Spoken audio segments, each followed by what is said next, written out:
नमस्कार और इस विशेष चर्चा में आपका स्वागत है। आज का विषय है दिवाली।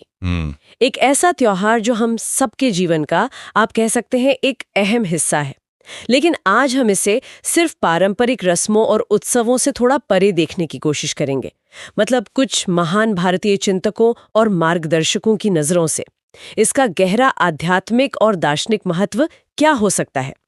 हमारे पास जो स्रोत सामग्री है उसमें श्री राम के अयोध्या लौटने का संदर्भ है, भगवान कृष्ण के गीता संदेश के दिवाली से जुड़े मतलब हैं, स्वामी विवेकानंद के प्रेरणादायक विचार हैं, महात्मा गांधी की आत्मशुद्धि की सीख और गौतम बुद्ध के आंतरिक प्रकाश पर दिए गए जोर से संबंधित कुछ अंश और व्याख्याएं भी हैं।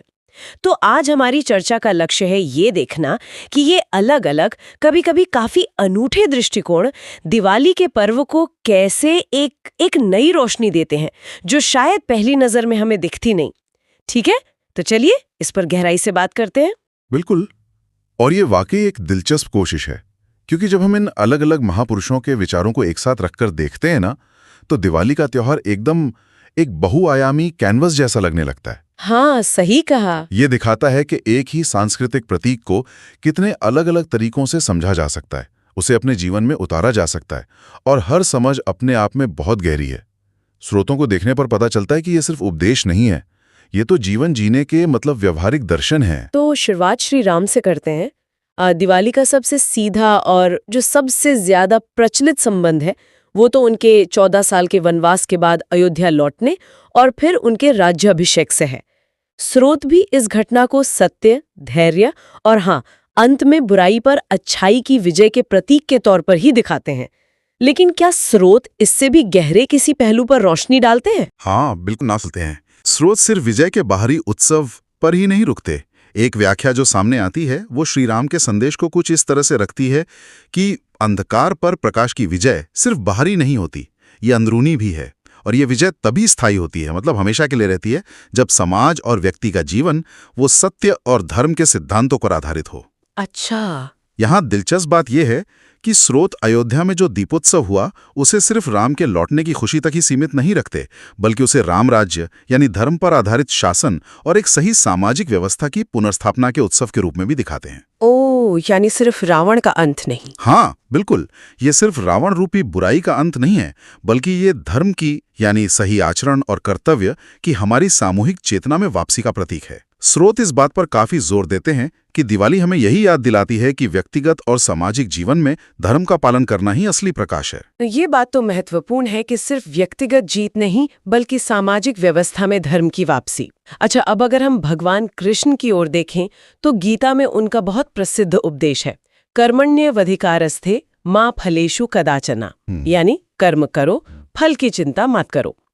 स्रोत इसे दिवाली के संदर्भ से कैसे जोड़ते हैं? ये थोड़ा सीधा कनेक्शन नहीं लगता? हाँ, ये संबंध शायद पहली नजर में सीधा ना लगे, लेकिन स्रोत इसे बड़ी खूबसूरती से जोड़ते हैं। एक अंश में ये तर्क दिया गया है कि दिवाली पर हम जो दिए जलाते हैं वो तो प्रतीक हैं, सिंबल्स हैं। असली रोशनी कहाँ से आती है? तो कृष्ण के कर्मयोग के सिद्धांत के अनुसार असली रोशनी हमारे निष्काम कर्म से आती है, बिना किसी फल की इच्छा के किए गए कर्म से। अगर हम इसे थोड़ी बड़ी तस्वीर से जोड़कर देखें तो स्रोत बताते हैं कि दिवाली हमें ये याद दिलाने का एक मौका है कि हमारे नेक इरादे से किए गए काम, बिना फल की आसक्ति के निभाए गए हमारे कर्तव्य, असल में यही वो दीपक हैं जो हमारे जीवन और हमारे समाज को रोशन करते हैं। अच्छा। एक जगह स्रोत में तुलना भी की गई है कि जैसे दिया खुद जलकर रोशनी देता है, वैसे ही जो व्यक्ति निस्वार्थ भाव से कर्म करता है वो समाज के लिए एक प्रकाश स्तंभ बन जाता है। तो दिवाली का संदेश सिर्फ दिए जलाना भर नहीं है, बल्कि अपने कर्मों से दीपक बनने का आह्वान है। कर्म ही सच्चा दीपक है जो अंदर और बाहर दोनों जगह उजाला करता है। कर्म ही सच्चा दीपक है। वाह, ये विचार तो कर्म के महत्व को एक बिल्कुल नई ऊंचाई देता है।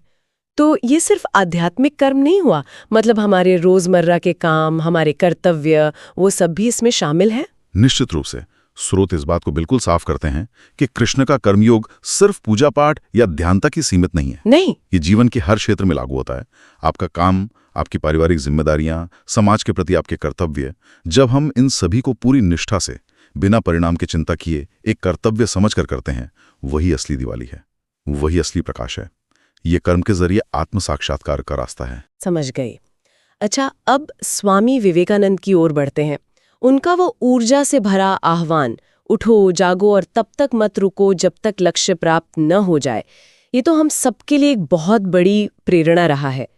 स्रोत दिवाली और विवेकानंद के इस संदेश के बीच क्या संबंध बताते हैं? स्रोत यहाँ दिवाली के दीपक को एक बहुत शक्तिशाली प्रतीक के रूप में देखते हैं।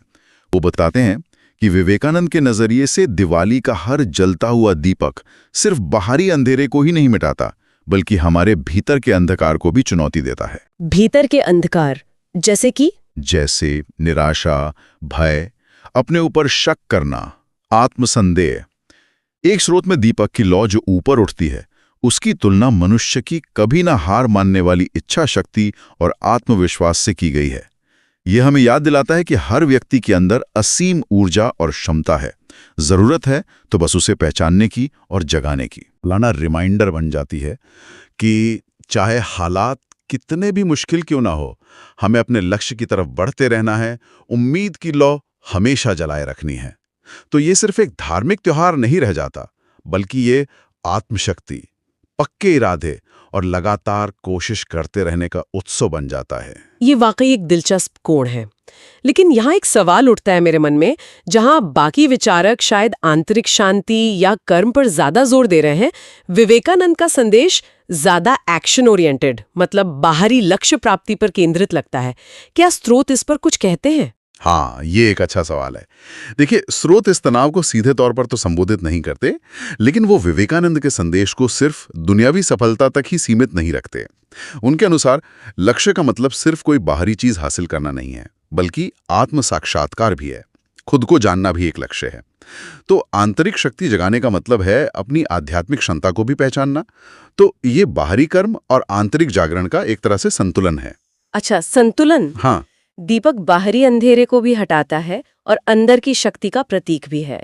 इसलिए विवेकानंद के दृष्टिकोण से दिवाली बाहरी दुनिया में कर्म करने और आंतरिक आत्मविश्वास बनाए रखने दोनों का संगम है। स्पष्ट है। चलिए अब महात्मा गांधी के विचारों पर आते हैं। उनका वो प्रसिद्ध कथन, स्वयं वो बदलाव बनो जो तुम दुनिया में देखना चाहते हो, ये तो आत्म सुधार पर बहुत जोर देता है। स्रोत दिवाली को गांधी जी के इस दर्शन से कैसे जोड़ते हैं? स्रोत यहाँ एक बहुत ही, आप कह सकते हैं, व्यावहारिक और गहरी तुलना करते हैं। जैसा कि हम सब जानते हैं, दिवाली से पहले घरों की खूब साफ सफाई होती है, लिपाई पुताई होती है। गांधी जी के विचारों को सामने रखते हुए स्रोत कहते हैं कि ये बाहरी सफाई तभी सार्थक है, तभी इसका कोई मतलब है, जब इसके साथ साथ मन की सफाई भी हो। मन की सफाई? हाँ, मन की सफाई।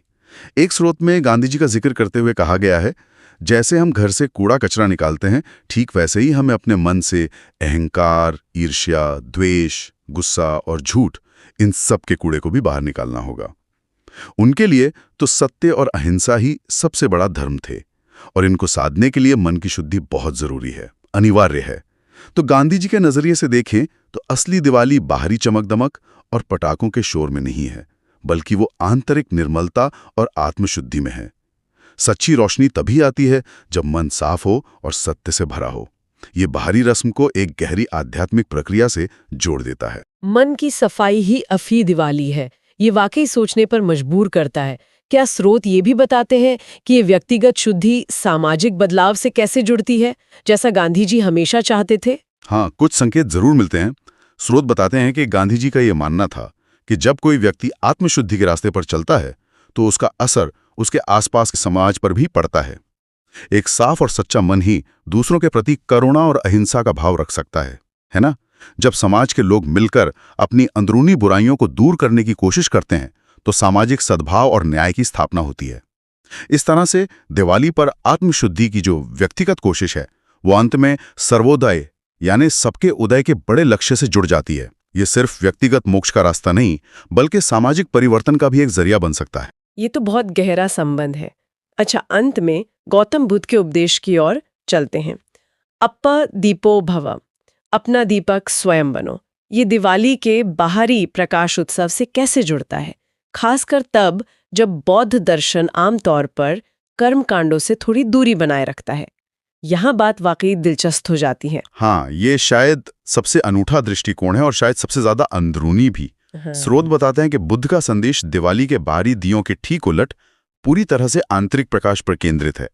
अप्पा दीपो भवा का सीधा सा अर्थ है कि सत्य, ज्ञान और मुक्ति का स्रोत कहीं बाहर नहीं है, न किसी ईश्वर में, न किसी गुरु में, न किसी शास्त्र में, बल्कि वो हमारे अपने अंदर ही है। अपने अंदर? हाँ बिल्कुल। हर व्यक्ति के अंदर प्रज्ञा यानी विवेक और समझ का प्रकाश मौजूद है। जरूरत है उसे ध्यान, आत्मनिरीक्षण और सही आचरण, जिसे वो अष्टांगिक मार्ग कहते हैं, उससे जगाने की।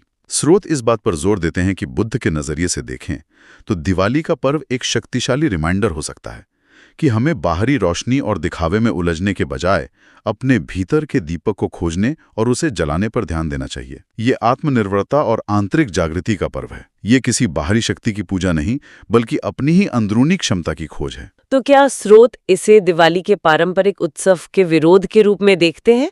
मतलब एक तरह का विरोध? नहीं, विरोध कहना शायद सही ना होगा। स्रोत इसे एक वैकल्पिक या कह सकते हैं एक पूरक दृष्टिकोण के रूप में पेश करते हैं। वो ये सुझाव देते हैं कि बाहरी दिए जलाते हुए भी व्यक्ति ये याद रख सकता है कि असली जो हमेशा रहने वाला प्रकाश है वो तो भीतर से ही आएगा। ये बाहरी उत्सव को एक गहरे आंतरिक अर्थ से जोड़ने का एक तरीका हो सकता है। बुद्ध का मार्ग बाहरी कर्मकांडों के बजाय आंतरिक अनुभव और ज्ञान पर आधारित है। इसलिए ये दिवाली को एक व्यक्तिगत ध्यानपूर्ण खोज के अवसर के रूप में देखने की प्रेरणा देता है। ये समझना महत्वपूर्ण है। तो हमने इन 5 महान हस्तियों के दृष्टिकोण से दिवाली को देखा। श्री राम हमें सत्य और धर्म का मार्ग दिखाते हैं, कृष्ण हमें निष्काम कर्म की रोशनी देते हैं, विवेकानंद आत्मविश्वास और लक्ष्य के प्रति समर्पण की लौ जलाने को कहते हैं, गांधी आत्मशुद्धि को ही असली प्रकाश मानते हैं, और बुद्ध हमें अपने भीतर ही दीपक खोजने की प्रेरणा देते हैं। ये सभी दृष्टिकोण मिलकर दिवाली की हमारी समझ को कितना ज्यादा फैला देते हैं, कितना गहरा बना देते हैं। ये वाकई सिर्फ एक छुट्टी या त्योहार से कहीं बढ़कर है। बिल्कुल सही कहा। अगर हम इन सभी दृष्टिकोणों को एक साथ रखकर देखें, जैसा कि स्रोत हमें करने के लिए प्रेरित करते हैं, तो एक बात बिल्कुल साफ हो जाती है। दिवाली सिर्फ बाहरी अंधकार पर प्रकाश की विजय का ही प्रतीक नहीं है, बल्कि ये आंतरिक अंधकार जैसे अज्ञान, अहंकार, डर, नफरत, आलस्य, इन सब पर अलग अलग तरह की आंतरिक रोशनियों की विजय का भी प्रतीक है। हाँ, ये सत्य की रोशनी है, कर्म की रोशनी है, आत्मविश्वास की रोशनी है, शुद्धि की रोशनी है और आत्मज्ञान की रोशनी है। ये एक मल्टी लेयर्ड पर्व है जो हमें जीवन के अलग अलग पहलुओं पर सोचने और उन्हें बेहतर बनाने के लिए प्रेरित करता है। तो इसका मतलब क्या हुआ? इसका सीधा सा मतलब ये है कि दिवाली हमें सिर्फ एक रात के लिए दिए जलाने का मौका नहीं देती, बल्कि ये हमें अपने पूरे जीवन को इन महान सिद्धांतों और मूल्यों की रोशनी में जीने के लिए प्रेरित करती है। ये एक तरह से साल में एक बार रुककर सोचने का मौका है कि हम अपने जीवन में कौन सी रोशनी जला रहे हैं, कौन सा दीपक जला रहे हैं। समग्र रूप से देखें तो इन सभी विचारों का सार यही निकलता है कि दिवाली बाहरी उत्सव के साथ साथ अंदरूनी आत्मनिरीक्षण और विकास का भी पर्व है। यह हमें याद दिलाता है कि सच्चा सुख और शांति बाहरी हालात से ज्यादा हमारी अंदरूनी स्थिति पर निर्भर करती है, हमारे विचारों पर, हमारे कर्मों पर, हमारी समझ पर। यह हमें धर्म, अच्छे कर्म और लगातार आत्म सुधार के रास्ते पर चलने वाले जीवन के लिए प्रेरित करता है। बहुत खूब कहा। तो श्रोताओं के लिए एक अंतिम विचार छोड़ते हैं जो इन्हीं स्रोतों से उभरता है। हमने प्रकाश पाने की कई रास्ते देखे, सत्य और धर्म का रास्ता, निष्काम कर्म का रास्ता, अटूट आत्मविश्वास का रास्ता, आत्मशुद्धि का रास्ता और अपने भीतर आत्मज्ञान की खोज का रास्ता। इन अलग अलग रोशनियों पर विचार करते हुए क्या ये दिवाली हमारे लिए अपने किसी खास व्यक्तिगत अंधकार को पहचानने और उसे दूर करने का एक संकल्प लेने का अवसर हो सकती है? शायद कोई पुराना डर हो, कोई बुरी आदत, कोई अधूरा रह गया संकल्प या मन का कोई मैल। इस पर जरूर सोचिएगा। हाँ, ये एक बहुत सार्थक प्रश्न है जो इस पूरी चर्चा को हमारे व्यक्तिगत जीवन से सीधे तौर पर जोड़ता है। दिवाली का प्रकाश हमारे भीतर इसी तरह के संकल्पों से और भी ज्यादा प्रखर हो सकता है और भी ज्यादा तेज हो सकता है। इसी विचार के साथ आज की ये चर्चा समाप्त होती है।